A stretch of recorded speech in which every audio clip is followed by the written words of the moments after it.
Assalamualaikum warahmatullahi wabarakatuh. Selanjutnya kita akan mulai dengan juz 1 Al-Fatihah. Baik, kita dengarkan dulu bacaan surat Al-Fatihah dari Qari Mishari Rashid.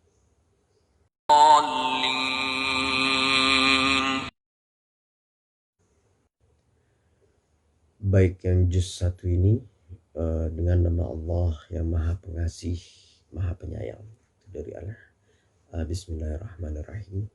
Alhamdulillahirrabbilalamin. Segala puji bagi Allah, Tuhan seluruh alam. Ar-Rahmanur Rahim, yang Maha Pengasih, Maha Penyayang. Maliki Yaumiddin, pemilik hari pembalasan.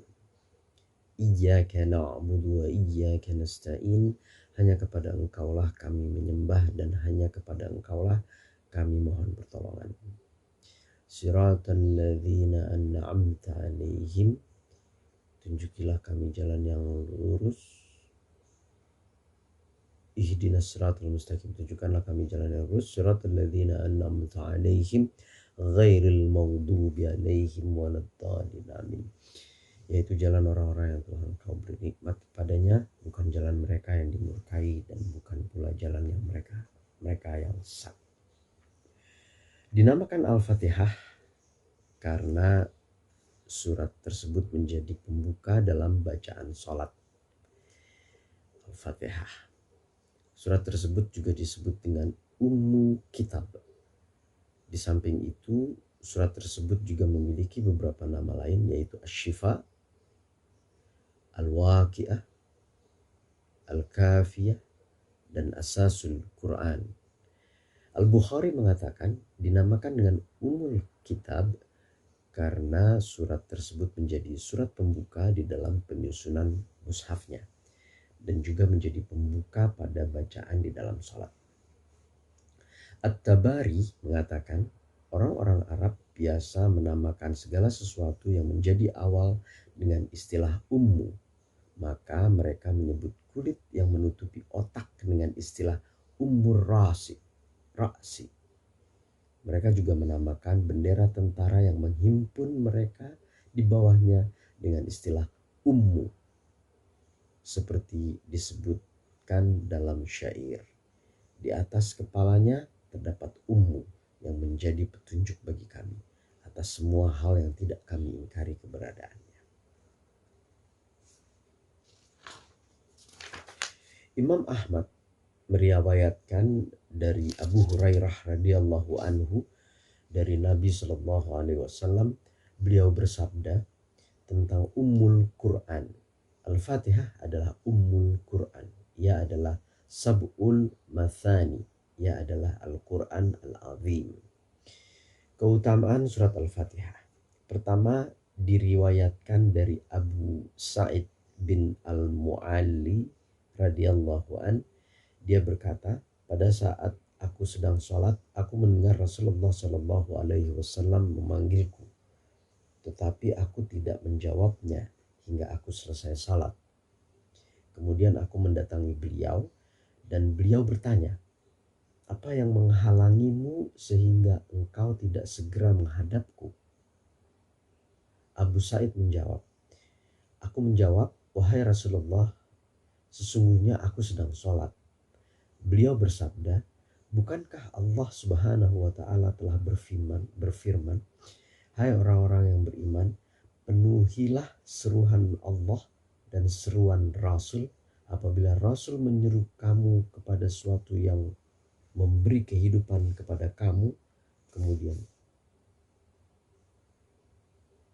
penuhilah seruan Allah dan seruan Rasul apabila Rasul menyeru kepada kamu kepada sesuatu yang memberi kehidupan kepada kamu. Kemudian beliau berkata, aku akan mengajarkan engkau surat paling agung di dalam Al-Quran sebelum engkau keluar dari masjid. Abu Sa'id berkata, kemudian beliau menggamit tanganku dan ketika beliau hendak keluar dari masjid, aku berkata kepada beliau, wahai Rasulullah, sesungguhnya engkau mengatakan bahwa engkau akan mengajariku surat paling agung yang terdapat di dalam Al-Quran. Maka beliau bersabda, ya, ia adalah Alhamdulillahi Rabbil Alamin. Ia adalah Sab'ul Mathani dan Al-Quran Al-Azim yang telah diberikan kepadamu. Hadis riwayat Bukhari. Kedua, diriwayatkan dari Ubay bin Ka'ab radhiyallahu an bahwa Rasulullah Shallallahu alaihi wasallam bersabda, Allah tidak pernah menurunkan di dalam Taurat ataupun Injil atau surat seperti Ummul Quran. Ia adalah Sab'ul Mathani. Ia akan dibagi menjadi dua antara aku dan hambaku. Hadis riwayat Nasai.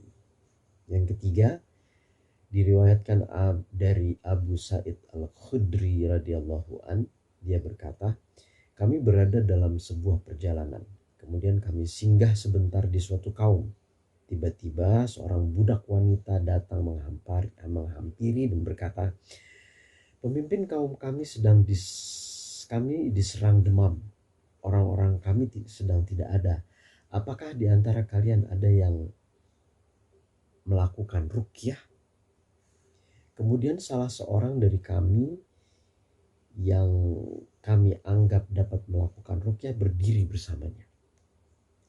Lalu meruqyah pemimpin kaum tersebut hingga dia benar-benar sembuh. Kemudian dia memerintahkan agar menyembelih 30 ekor kambing dan memberikan kami susu. Ketika teman kami itu kembali, kami bertanya kepadanya, apakah engkau mengobatinya?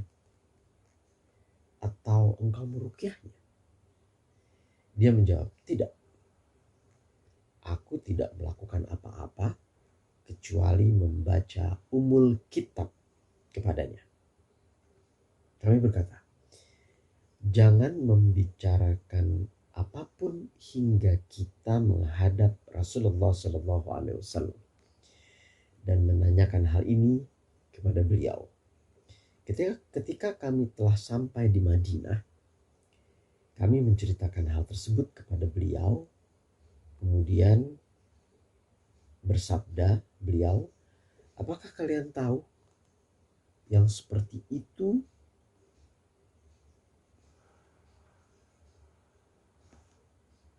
adalah ruqyah?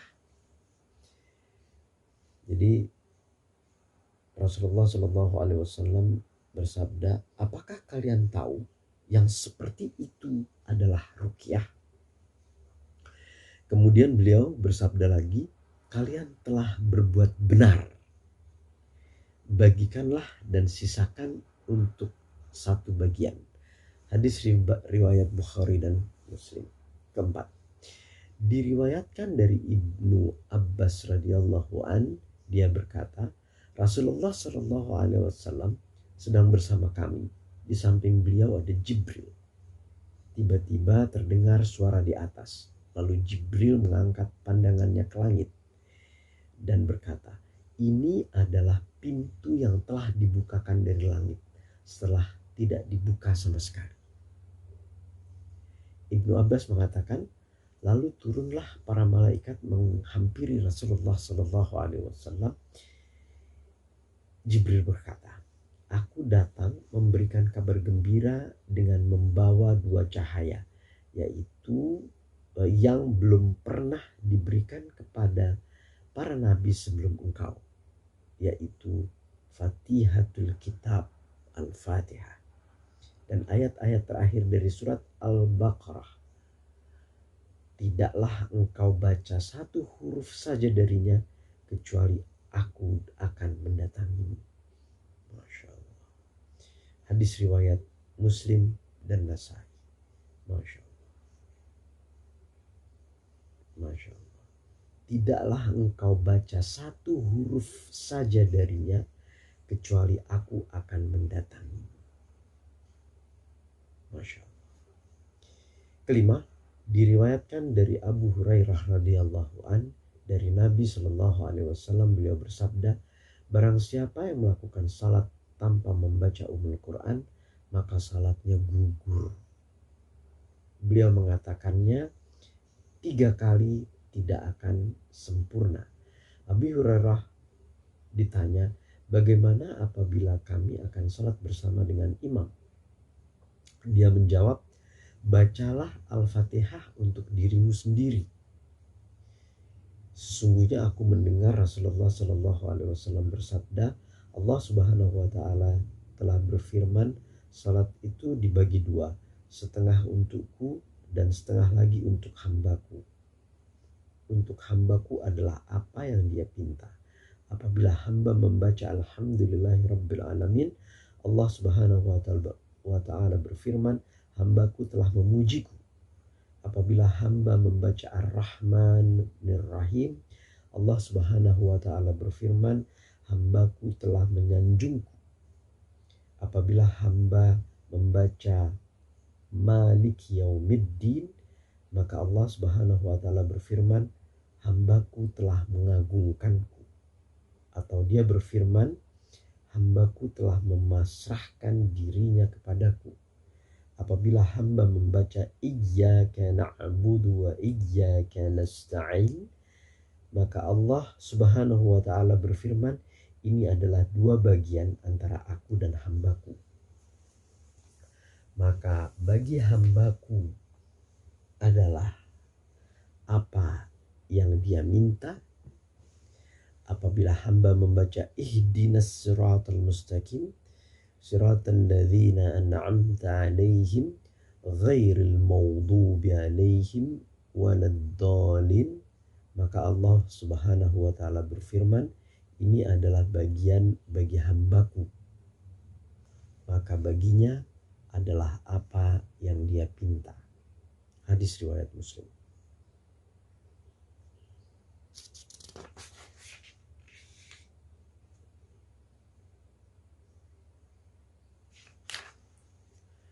Pembicaraan tentang kekhususan di dalam hadis ini berkaitan dengan kekhususan Al-Fatihah. Pertama, dalam hadis tersebut disebutkan lafaz salat. Maksudnya adalah qiraah, bacaan. Sebagaimana disebutkan dalam firman Allah Subhanahu wa taala, dan janganlah kamu mengeraskan suaramu dalam salatmu dan janganlah pula merendahkannya, dan carilah jalan tengah di antara kedua itu. Quran Surah Al-Isra ayat 110. Maksud dari salat dalam ayat tersebut adalah bacaannya. Itu menunjukkan betapa besar fungsi bacaan di dalam salat. Karena memang bacaan merupakan rukun yang paling menentukan di dalam salat. Sebagaimana lafaz qiraah yang disebutkan pada ayat wa Quran dan Fajr, maksudnya adalah salat Fajr. Kedua, ada perbedaan pendapat dalam beberapa masalah, antara lain apakah yang dimaksud dengan qiraah dalam salat itu ditentukan yaitu surat Al-Fatihah atau diperbolehkan membaca yang lain. Dalam hal ini terdapat dua pendapat. Menurut Hanafiyah dan sahabat-sahabat yang sepakat dengannya mengatakan bahwa bacaan tersebut tidak ditentukan Al-Fatihah. Yang terpenting adalah membaca ayat suci Al-Quran. Pendapat ini didasarkan pada dalil keumuman lafaz pada ayat, karena itu bacalah apa yang mudah bagimu dari Al-Quran. Quran surat Al-Muzammil ayat 20. Dan juga didasarkan pada hadis yang sahih tentang orang yang sulit dalam sholat. Beliau bersabda, kemudian bacalah apa yang kemudian dari Al-Quran. Pada ayat hadis tersebut disinyalir bahwa beliau tidak menentukan bacaan Al-Fatihah secara pasti, tetapi memperbolehkan membaca apa saja yang paling mudah dari ayat suci Al-Quran. Pendapat kedua mengatakan bahwa bacaan tersebut ditentukan harus Al-Fatihah. Oleh karena itu, sholat tidak sah tanpa membacanya. Pendapat ini dipegang oleh mazhab Maliki, Syafi'i, dan Imam Ahmad. Mereka berdalil dengan hadis di atas, yaitu sholatnya tidak sah. Ada juga yang mengartikan bahwa salatnya tidak sempurna. Ada juga hadis yang mengatakan tidak sah salat seseorang yang tidak membaca Fatihatul Kitab. Hadis riwayat Syaikani. Ada juga hadis yang mengatakan salat tidak sah apabila di dalamnya tidak dibacakan Ummul Quran. Hadis riwayat Ibnu Khuzaimah dan Ibnu Hibban, dan banyak lagi hadis yang lain. Ketiga, apakah makmum juga wajib membaca surat Al-Fatihah? Dalam hal ini terdapat 3 pendapat para ulama, yaitu pertama, berdasarkan keumuman hadis di atas, maka makmum wajib membaca surat Al-Fatihah sebagaimana wajibnya imam. Kedua, makmum tidak diwajibkan membaca surat Al-Fatihah secara umum bagi para salat yang bacaannya dikeraskan ataupun dipelankan. Hal ini berdasarkan sabda Rasulullah SAW. Barang siapa menjadi makmum, maka bacaan surat Al-Fatihah imam menjadi bacaan makmum. Hadis riwayat Ahmad dari Jabir bin Abdullah, sanadnya dhaif. Ketiga, makmum wajib membaca surat Al-Fatihah pada salat yang bacaannya dibaca pelan, tetapi tidak wajib membacanya pada salat yang bacaannya dikeraskan. Hal ini didasarkan pada sabda Rasulullah SAW. Sesungguhnya imam itu ada untuk dijadikan sebagai imam. Apabila dia membaca takbir, maka makmum pun membaca takbir. Dan apabila ia membaca surat Al-Fatihah, maka makmum diam. Hadis riwayat Muslim. Tafsir isti'adzah.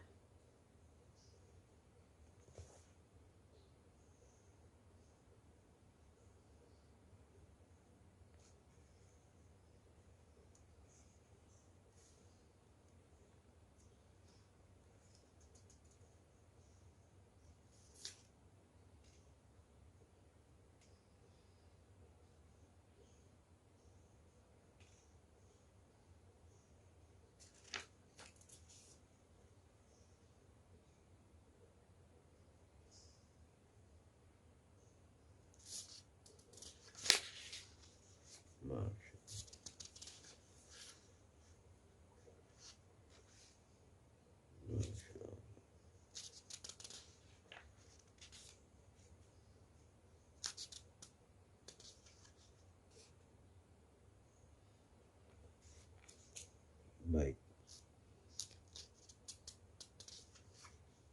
Al-Fatihah part 1. Ini ada beberapa part hanya untuk Al-Fatihah. Baik, ini kita sampai dengan tafsir isti'adzah. Jadi untuk Al-Fatihah saja, tafsir Ibnu Katsir ini ditulis ada beberapa lembar hanya untuk Al-Fatihah. Baik, ini adalah part 1 sampai dengan tafsir isti'adzah. Terima kasih, semoga bermanfaat. Wassalamualaikum warahmatullahi wabarakatuh.